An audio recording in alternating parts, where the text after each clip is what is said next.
Our final and fourth video in the series of Introduction to Formulas is the fill handle. This is a great tool that will help you copy and paste formulas across multiple cells and save you tons and tons of time.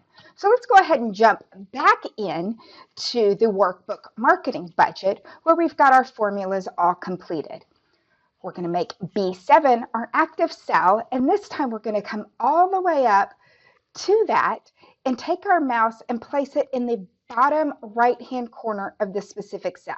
If you look very closely, you're going to see the little bitty green dot that appears there at the bottom corner of cell B7, which is our active cell. I'm going to zoom back out so I can see all of the columns that we're going to be working with and zoom over. Okay, so we're going to take our mouse and we're going to come all the way here to the bottom right-hand corner. As soon as I click on the bottom right-hand corner, the status at the bottom left-hand corner of the screen tells us to drag outside selection to extend series or fill, drag inside to clear. Well, I'm going to be holding down my left mouse button and I'm going to drag all the way from cell B7 all the way over to cell N7, and I'm going to lift up. And as you can see, it takes the formula that we put in B7 and applies it all the way across to the residual total for every month. If we wanted to double check any of the formulas, we can take our mouse, for example, on D7 and double click. It will show us that cell D3, D4, D5, and D6 are included in that formula. So when we make B7 our active cell and we double click, you can see that all of the cells above B7 that are involved in the formula are B3, 4, 5, and 6.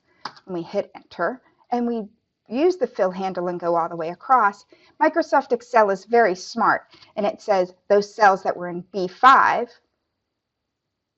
B6, B4, as well as B3 are relative. So they're above where we have the formula. So when we use the fill handle and copy it over, it applies that to column F, column G, H, I, J, K, L, and all the way over to column N.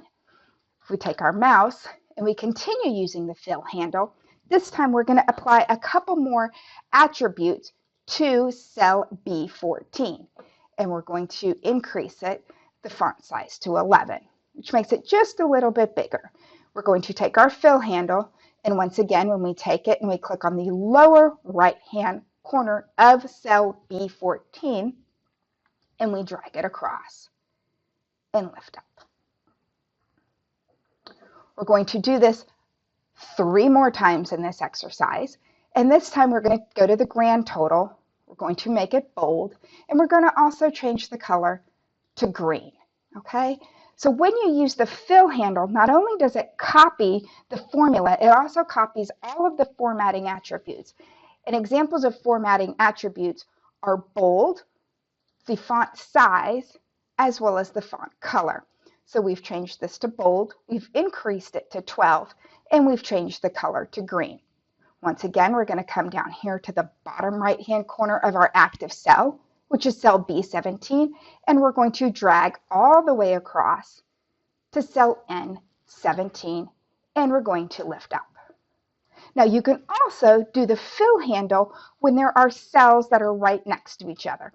So I'm going to select the cell range this time of B20 all the way down to B21, and now I'm going to use the fill handle to go all the way across to N21 and lift up, and it takes all of the formulas from all the way from column B all the way over to column N. Now keep in mind we've got an error here in N20 and N21, which is dividing by 0. So whenever you see that formula, that is Excel's way of saying I can't give you a value because you're asking me to divide by 0. And that indeed in this instance is correct. We don't have a total and residual total, as well as we don't have a total and promotional total, which both of those cell addresses are involved in in N17, which is the grand total. As soon as we place values in those fields, we will get the result here. And we're going to do that in the next video, which is functions.